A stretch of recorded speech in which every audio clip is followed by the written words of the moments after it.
Hello friends, welcome to my channel PCS with Chauhan.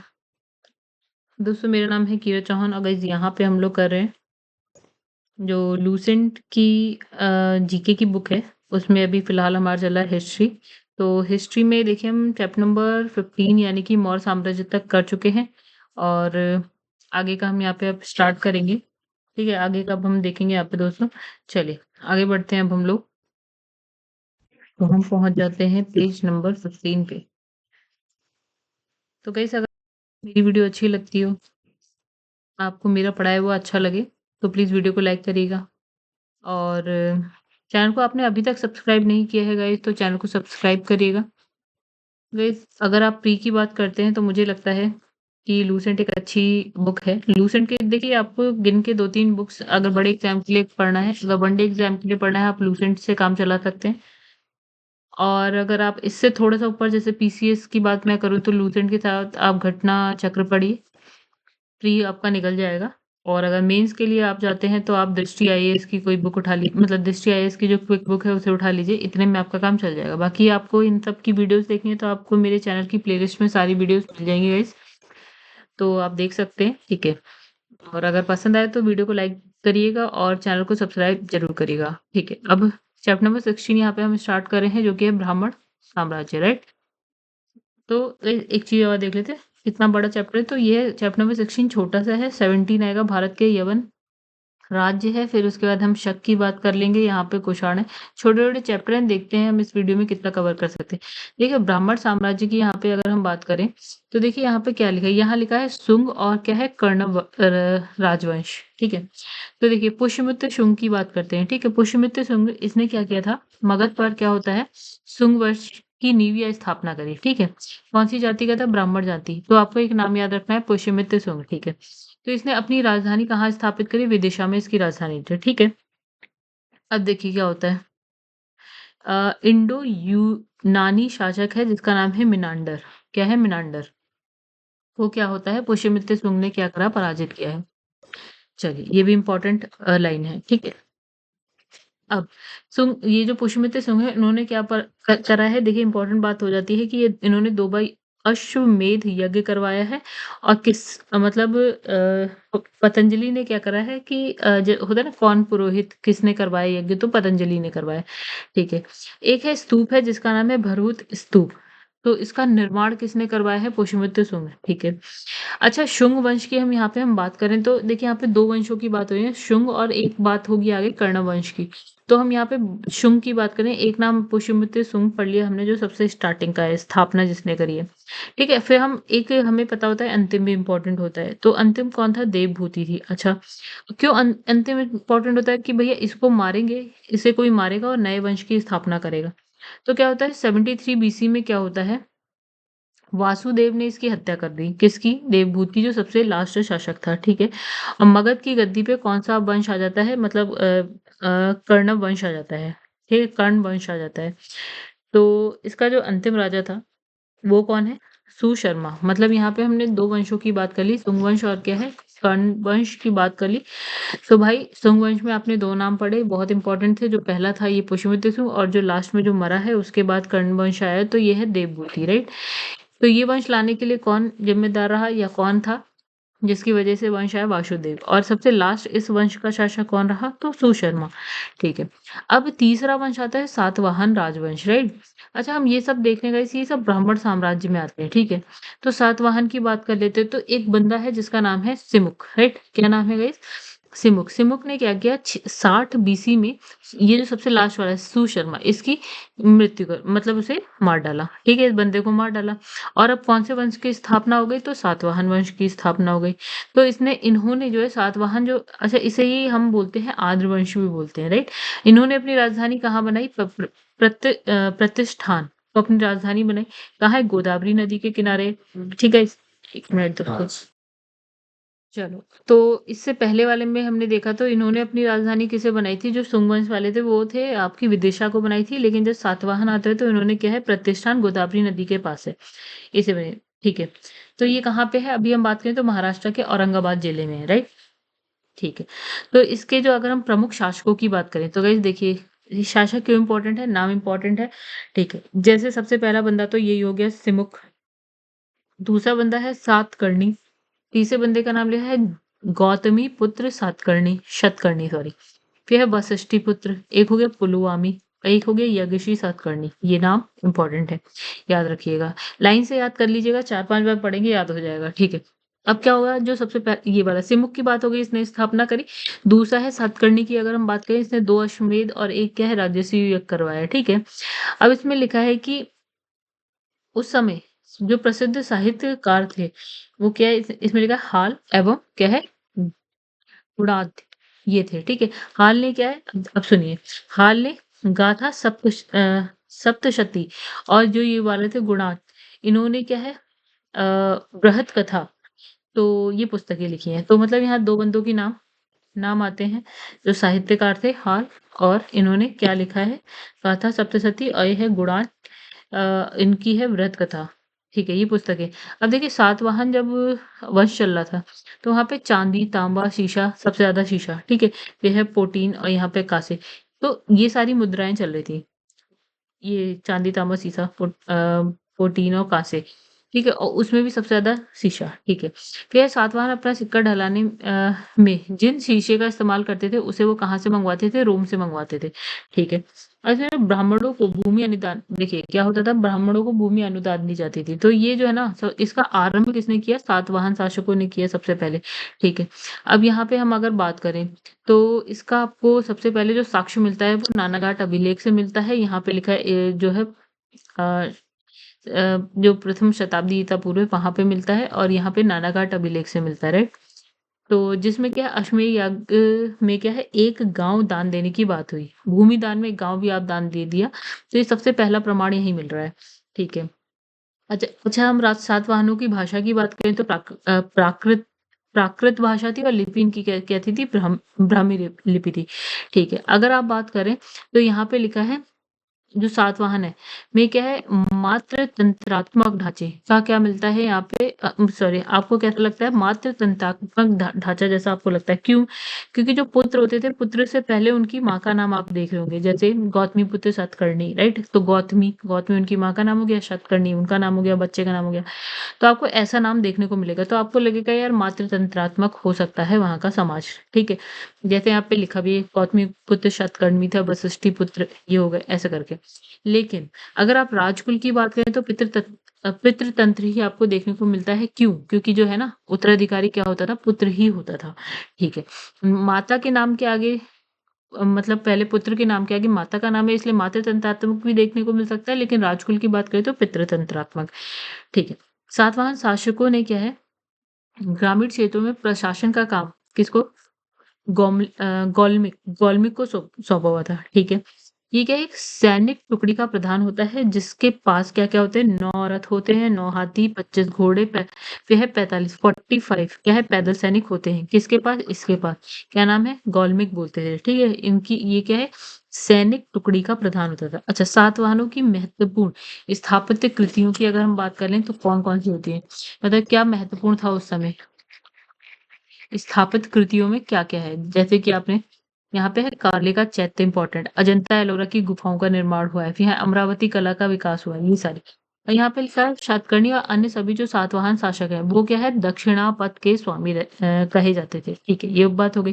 अच्छा, इसने कहा कि अगर हम बात करें उत्तर की और दक्षिण की, अगर इनके बीच सेतु की बात करें, तो यही वाला वंश सातवाहन राज्य आता है, ठीक है। उत्तर और दक्षिण के बीच सेतु का काम कर रहा है ये राज्य, सातवाहन राज्य, ठीक है। मिलाने की कोशिश चल रही है। अब आ जाता है चेदी राजवंश, ये कहाँ पे था? कलिंग में। अच्छा, अशोक की मृत्यु हो जाती है, उसके बाद क्या है, संभवतः प्रथम शताब्दी ईसा पूर्व में कलिंग में कौन सा राजवंश आता है? अशोक की मृत्यु के बाद चेदी राजवंश आता है, प्रथम शताब्दी ईसा पूर्व की बात हो रही है। और इसकी अगर आपको जानकारी, तो वो है हाथी गुफा अभिलेख से मिलेगी, और ये कहाँ पे है? भुवनेश्वर उड़ीसा में मिलेगा, ठीक है। अच्छा, खारवेल क्या है? इस वंश का सबसे प्रतापी राजा था। कब? चेदी वंश की बात हो रही है, और ठीक है, कलिंग की बात हो रही है। साक्ष्य आपको कहाँ से मिलेंगे? हाथी गुफा अभिलेख से मिलेंगे, उड़ीसा भुवनेश्वर से, ठीक है। कौन सा राजा सबसे शक्तिशाली? तो खारवेल। तो यहाँ लिखा है जो खारवेल है, वो कैसा जैन अनुयायी था, ठीक है। उसने जैन मुनियों के लिए क्या है, उदयगिरी की पहाड़ी में गुफा का निर्माण करवाया। किन के लिए करवाया है? जैन मुनियों के लिए, ठीक है। तो ये हो गया हमारा गाइस ब्राह्मण साम्राज्य। अब जो चैप्टर नंबर 17 है वो आता है भारत के यवन राज्य। यवन राज्य की बात करते हैं। देखिए अब क्या होता है, भारत पर क्या होता है, विदेशियों ने करे हैं आक्रमण, राइट, ठीक है। क्रम देखिए, सबसे पहले कौन आया होगा, हिंदू यूनानी, फिर आए होंगे शक, फिर पहलव, फिर है कुषाण, ये आए, ठीक है। और यहाँ लिखा है कि सेल्यूकस सेल्यूकस के द्वारा स्थापित पश्चिमी और मध्य एशिया के विशाल साम्राज्य को उसके जो उत्तराधिकारी थे, किसके, सेल्यूकस के उत्तराधिकारी यानी कि एंटियोकस प्रथम ने अक्षुण्ण बनाए रखा। मतलब बंदा ये है सेल्यूकस, उसका उत्तराधिकारी है एंटियोकस प्रथम, इसने भी सब कुछ बनाए रखा वैसा ही जैसा कि सेल्यूकस ने बनाए रखा था, ठीक है। फिर यहाँ लिखा है एंटियोकस द्वितीय के शासनकाल में क्या होता है, विद्रोह के फलस्वरूप उसके जो अनेक प्रांत है वो क्या हो जाते हैं, स्वतंत्र हो जाते हैं, यानी कि इनके पास से छूट जाते हैं, ठीक है। मतलब इनके पास था सब कुछ, इनके पास भी रहा, लेकिन इसके टाइम में कुछ कुछ राज्य स्वतंत्र हो गए, यानी कि इनसे अलग हो गए। अब यहाँ लिखा है कि, सॉरी दोस्तों, हाँ, तो यहाँ पे क्या लिखा है, बैक्ट्रिया बैक्टीरिया के विद्रोह का नेतृत्व, बैक्टीरिया का विद्रोह होता है, उसका नेतृत्व डियो डियोडोट्स प्रथम ने किया था, ठीक है। बैक्टीरिया पर डियोडोट्स प्रथम के साथ इन राजाओं ने क्रमशः शासन किया। कौन, डियोडोट्स द्वितीय, यूथिडेमस, और फिर है आपका डेमेट्रियस, फिर मिनांडर हो गया, टाइडस हो गया, एंटीआल्किडस, फिर है हार्मिक्स, ठीक है। अच्छा, भारत पर सबसे पहले आक्रमण बैक्ट्रिया के शासक यानी कि डेमेट्रियस ने किया, ठीक है, ये लाइन इंपॉर्टेंट हो जाती है। 190 ईसा पूर्व यानी कि बीसी की बात हो रही है, इसमें भारत का आक्रमण कर अफगानिस्तान, पंजाब, सिंध के बहुत बड़े हिस्से पे अधिकार कर लिया। इसने क्या है आपका शाकल को अपनी राजधानी बनाया, और इसे ही क्या है, हिंदू यूनानी या बैक्ट्रियाई यूनानी कहा गया, ठीक है। मतलब इसने कहा सबसे पहले का आक्रमण कौन कर रहा है, बैक्टीरिया का शासक जिसका नाम है डेमेट्रियस कर रहा है। कब कर रहा है, 190 बीसी में कर रहा है, ठीक है। कहाँ कहाँ पर अधिकार, अफगानिस्तान, पंजाब, सिंध, ये सब एक साथ ही हैं। आप उस साइड देखेंगे, अफगानिस्तान पंजाब वाली पाकिस्तान वाली साइड पे मिलेगा। राजधानी लिख दी इनने साकल, और इसे ही आप क्या बोले, हिंदू यूनानी या फिर बैक्ट्रियाई यूनानी कहा गया। अच्छा, हिंदू यूनानी शासकों में सबसे अधिक जो विख्यात था उसका नाम था मिनांडर। टाइम पीरियड इसका था 165 से लेकर 145, नहीं 20 साल का टाइम पीरियड है आपका, बीसी में चल रही है कहानी, ठीक है। राजधानी क्या होगी यहाँ पे, शाकल। आज की बात करें तो पाकिस्तान में आपको एक नाम सुनने को मिलता है सियालकोट, राइट, वो हो गई। ये एक शिक्षा के लिए ये क्या था, एक प्रमुख केंद्र था शिक्षा के लिए, ठीक है। तो ये जो मिनांडर है, ये बंदा जो सबसे विख्यात यानी सबसे ज्यादा जिसका नाम आया तो वो मिनांडर, ठीक है। मिनांडर ने क्या, यहाँ लिखा है कि मिनांडर ने क्या करा, नागसेन या नागार्जुन से क्या करी, बौद्ध धर्म की दीक्षा ली, ठीक है। अच्छा, इसने जो मिनांडर है उसके प्रश्न है नागसेन द्वारा दिए गए उत्तर एक पुस्तक के रूप में संग्रहित है, जिसका नाम क्या है, मिलिंद पन्नु, अर्थात मिलिंद के प्रश्न या फिर आपका मिलिंद प्रश्न, ठीक है। तो यानी कि भैया इसने बौद्ध धर्म की दीक्षा किससे ली, नागसेन से ली, ठीक है। इसने कुछ पूछा, नागसेन ने उत्तर दिया, तो ये सारी कहानी आपको कौन सी बुक में मिलती है, जिसका नाम है मिलिंद पन्नु, ठीक है। अब है हिंद यूनानी भारत के पहले शासक हुए जिसके जारी किए सिक्कों के बारे में क्या निश्चित रूप से कहा जा सकता है कि सिक्के किन किन राजाओं के हैं, ठीक है। तो भारत में सबसे पहले क्या है, हिंद यूनानियों ने ही सोने के सिक्के जारी किए, इंपॉर्टेंट बात आ गई, याद रखिएगा। सबसे पहले भारत में सोने के सिक्के किसने जारी किए, ठीक है। हिंद यूनानी शासकों ने भारत के पश्चिमोत्तर सीमा प्रांत में यूनान की प्राचीन कला चलाई, जिसे हम हेलेनिस्टिक आर्ट कहते हैं, और भारत में गंधार कला इसका उत्तम उदाहरण है, ठीक है। तो गाइस जहाँ बहुत ज़्यादा इम्पोर्टेंट होगा मैं बता दूँ, यूनानियों ने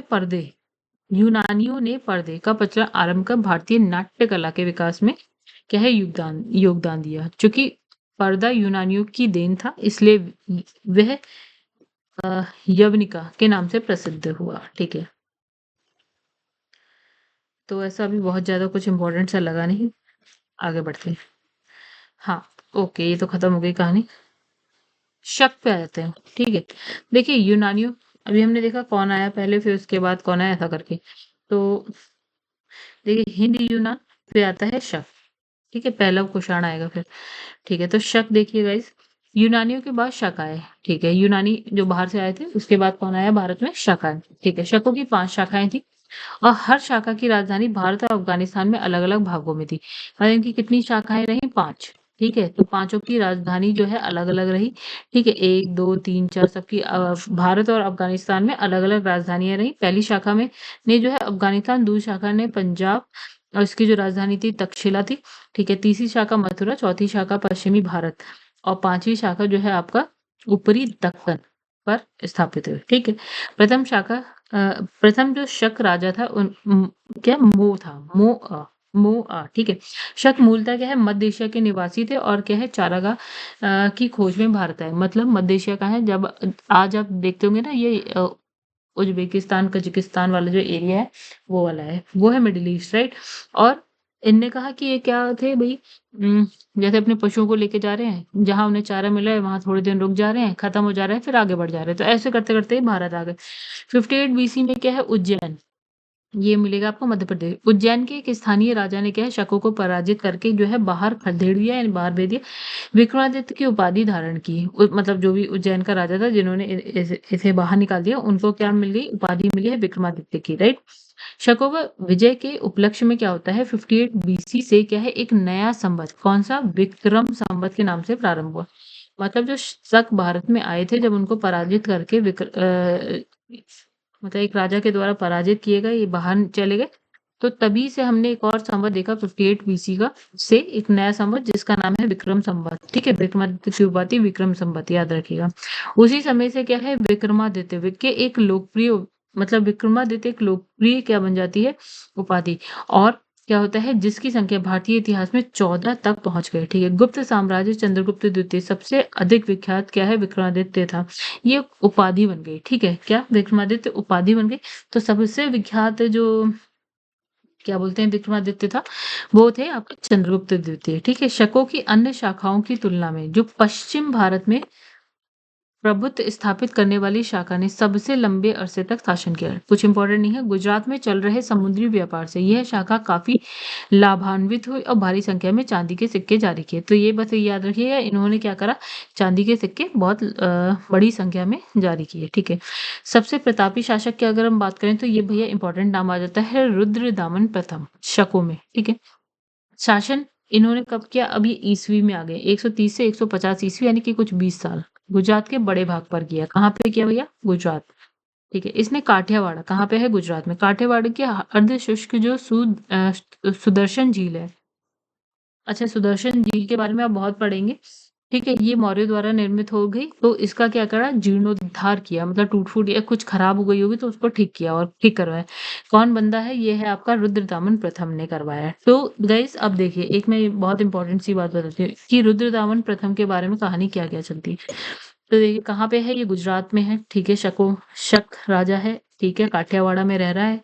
ठीक है और सुदर्शन झील बहुत इंपॉर्टेंट है इसका नाम किससे जोड़ा जा रहा है सुदर्शन झील ये झील के बारे में बहुत बोला गया ठीक है इसने क्या करा है ये बनवाई तो नहीं है हाँ इसको ठीक करवाया होगा मरम्मत करवाई होगी जीर्णोद्धार करवाया अच्छा रुद्रदामन संस्कृत का क्या था बड़ा प्रेमी था उसने ही क्या है सबसे पहले विशुद्ध संस्कृत भाषा में लंबा अभिलेख जारी किया कौन सा गिरनार अभिलेख बहुत इंपॉर्टेंट भैया इस बंदे का रुद्रदामन का अभिलेख गिरनार अभिलेख बहुत इंपॉर्टेंट इसके पहले के सभी अभिलेख जो है कौन सी भाषा में थे क्या है प्राकृत भाषा में थे लेकिन ये वाला कौन सा आया संस्कृत में आया ठीक है भारत में जो है शक राजा अपने को क्या है क्षत्रप कहते थे तो ये लाइन भी हो गई इंपॉर्टेंट ये दो तीन जो पैराग्राफ है इंपॉर्टेंट है ठीक है फिर इसमें लिखा है पार्थ्याई या फिर पहलव कह लीजिए ठीक है हमने देखा सबसे पहले हिंद यवन है फिर हमने शक की बात करी कहाँ पे हाँ तो सबसे पहले हमने हिंद यवन देखा फिर शक अब पहलव है फिर कुषाण है ठीक है तो अब ये देखिए पार्थ्याई या पहलव कह लीजिए तो पश्चिम उत्तर भारत कौन सा था पश्चिम उत्तर वाली साइड में क्या है शकों के आधिपत्य के बाद ये पहलव ये आए इनका आधिपत्य हुआ ठीक है सबसे प्रसिद्ध जो ये राजा थे इनमें वो थे क्या है फनिर्स गोंडो फर्निर्स ठीक है इसी के शासन काल में क्या है सेंट टाउन्स ईसाई धर्म का प्रचार करने के लिए भारत आए इनका मूल स्थान ईरान था इसमें कुछ इंपॉर्टेंट नहीं है आगे बढ़ते हैं कुषाण में आते हैं सबसे लास्ट में कुषाण तो पहलव आए इनके बाद कौन आया कुषाण आए जो यूची और लिखा है तोखरी भी कहलाते थे। यूची और तोखरी। तो यूची तो याद रखिएगा इस। तो यूची नामक एक कबीला 5 कुलों में बट गया। ठीक है, एक यूची कबीला था, वो 5 कुलों में बट गया। उन्हीं में से एक कुल कौन-सा था? कुषाण। कुषाण वंश के संस्थापक कुजुल कड़फिसेस, इंपॉर्टेंट नाम याद रखिएगा, संस्थापक। ठीक है। इस वंश में सबसे जो प्रतापी है, जिसका नाम बहुत सुना गया, वो है कनिष्क, राइट? राजधानी की बात करें तो पुरुषपुर यानी कि पेशावर थी इनकी। ठीक है। अब जो है कुषाणों की दूसरी राजधानी की बात करें तो मथुरा, यानी एक राजधानी पुरुषपुर या पेशावर कह लीजिए पाकिस्तान में, दूसरी यहाँ पे है मथुरा। कनिष्क ने जो है 70, अब देखिए इंपॉर्टेंट लाइन, हालांकि कुषाण इंपॉर्टेंट है सारा। तो कनिष्क ने 78 ईस्वी ये बंदा गद्दी पे बैठता है, तो एक संवत चला जिसको हम बोलने लगे शक संवत। ठीक है, शक संवत कहलाता है।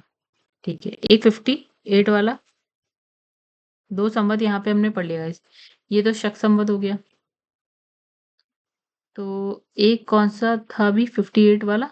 विक्रम संवत। 2 संवत याद रखिए, 58 विक्रम संवत, ये सॉरी विक्रमादित्य। तो 58 विक्रम संवत और 78 शक संवत, याद रखिएगा गाइस, बहुत इंपॉर्टेंट है। ठीक है, तो इतनी बात हो गई। अब शक संवत कहलाता है जिसे भारत सरकार द्वारा प्रयोग में लाया जाता है। ठीक है, शक संवत बौद्ध धर्म की चौथी जो बौद्ध संगीति हुई थी। हमने कहा था बौद्ध धर्म में क्या है, 4 संगीति हुई थी, जो सबसे लास्ट वाली थी चौथी। शासक कौन था? उसका कनिष्क था। ठीक है, तो इसके शासनकाल में हुई थी, कश्मीर में हुई थी। ठीक है, और बौद्ध विद्वान यानी कि वसुमित्र की अध्यक्षता में, यानी अध्यक्ष वसुमित्र। कौन शासक था उस वक्त? कनिष्क।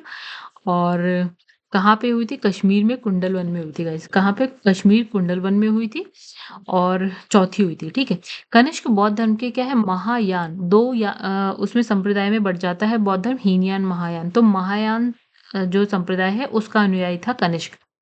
ठीक है, मतलब जो कुषाण वंश में चल रहा है, सबसे इंपॉर्टेंट नाम कनिष्क, वो महायान संप्रदाय में था। अच्छा, चीनी जनरल क्या नाम है? पेन चौ में कनिष्क को हराया ने कनिष्क को हराया था। ठीक है, ये अब देखिए आरंभिक कुषाण शासकों ने भारी संख्या में स्वर्ण मुद्राएं जारी की, जिसकी शुद्धता गुप्त काल की स्वर्ण मुद्राओं से उत्कृष्ट थी। अब गाइस यहाँ पे इंपॉर्टेंट बात है ये, कि अगर आप बात करें बहुत ही शुद्ध स्वर्ण मुद्राएं किसके शासनकाल में आई है और भारी संख्या में आई, तो कनिष्क या कुषाण शासक। ठीक है, तो कुषाणों ने क्या है, सोने के सबसे ज्यादा क्या है, शुद्ध सिक्के जारी किए। तो भैया ये क्वेश्चन आया हुआ है और इम्पोर्टेंट हो गया। कुषाणों ने उत्तरी और उत्तरी पश्चिमी भारत में सर्वाधिक संख्या में क्या है, तांबे के सिक्के को जारी किए। इंपॉर्टेंट, कौन कौन सी साइड में तांबे के सिक्के? उत्तर और क्या है आपका उत्तर पश्चिम, इस एरिया में तांबे के सिक्के जारी किए। सोने के सिक्के सबसे ज्यादा इन्होंने ही जारी किए और सबसे शुद्ध। कनिष्क का जो राजवैद आयुर्वेद का क्या था, विख्यात विद्वान था, जिसका नाम है चरक। बहुत इंपॉर्टेंट नाम है, जिसने चरक संहिता की रचना की। यह है आयुर्वेद का विख्यात विद्वान है चरक, बहुत इंपॉर्टेंट। ठीक है, क्वेश्चन आएगा। महाविभाष सूत्र के रचनाकार क्या है? वसुमित्र है। ठीक है, तो इसे ही बौद्ध धर्म का क्या है, विश्वकोश कहा जाता है। कनिष्क के राजकवि क्या है, अश्वघोष ने बौद्धों का रामायण यानी कि बुद्ध चरित्र की रचना करी। ठीक है, वसुमित्र, पाशर, नागार्जुन, महाचेत, वह संघर्ष भी क्या है, कनिष्क के दरबार के क्या थे, विभूति थे। ये भी इंपॉर्टेंट है भैया, कनिष्क पूरी तरह से इंपॉर्टेंट है।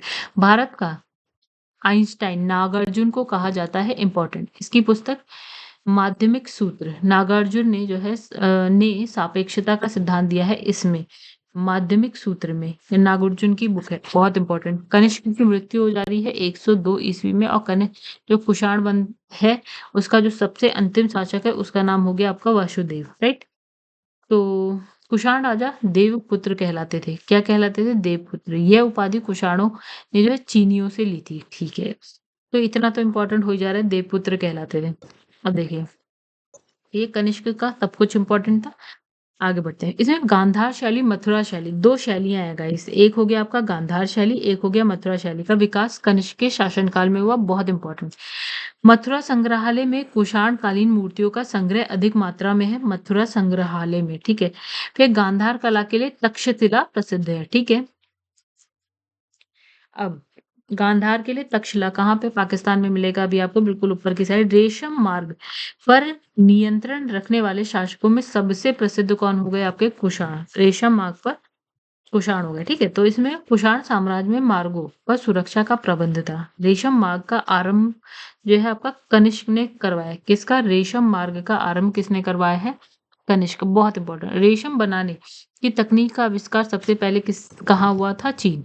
ठीक है। कुषाण काल में सबसे अधिक विकास वास्तुकला के क्षेत्र में हुआ है। मतलब कुषाण काल में सबसे ज्यादा आप विकास कहाँ देख रहे हैं? वास्तुकला के क्षेत्र में। इसी काल में बुद्ध की खड़ी प्रतिमा का क्या होता है? निर्माण हो रहा है। तो ये भी इंपॉर्टेंट बात हो गई। तो यहाँ पे खत्म हो गया गाइस आपका कुषाण वंश भी। ठीक है। तो गाइस एक बार जरा थोड़ा सा टाइम 25 मिनट हो गए। चलिए अब संगम युग की हम बात करते हैं यहाँ पे। तो संगम युग कितना बड़ा है एक बार मैं देख लूं, फिर मैं डिसाइड करूंगी कि तो ये हो गया चैप्टर नंबर 20, राइट। ठीक है। तो संगम युग, हालांकि संगम युग इतना खास इंपॉर्टेंट मुझको लगता नहीं है, कोई बात नहीं। तो गाइस अभी जो हम नेक्स्ट जो भी हम चैप्टर करेंगे वो हम नेक्स्ट वीडियो में करेंगे, फिलहाल इस वीडियो में नहीं करते, इसको इतना ही रहने देते। ठीक है। तो दोस्तों अगर आप लोगों को वीडियो अच्छी लगी हो तो वीडियो को जरूर से लाइक करिएगा, एंड चैनल को अभी तक आपने सब्सक्राइब नहीं किया है तो चैनल को सब्सक्राइब कर लीजिएगा। एंड घटना चक्र की या दृष्टि आईएएस की बुक देखनी है तो आप मेरे चैनल की प्लेलिस्ट में जाइएगा, वहां आपको देखने को मिल जाएगी। ठीक है। और कमेंट में जरूर बताइएगा कि आपको मेरा पढ़ाया हुआ कैसा लगा। चलिए फिलहाल इस वीडियो को यहीं पे एंड करते हैं, नेक्स्ट वीडियो में मिलेंगे, तब तक के लिए धन्यवाद।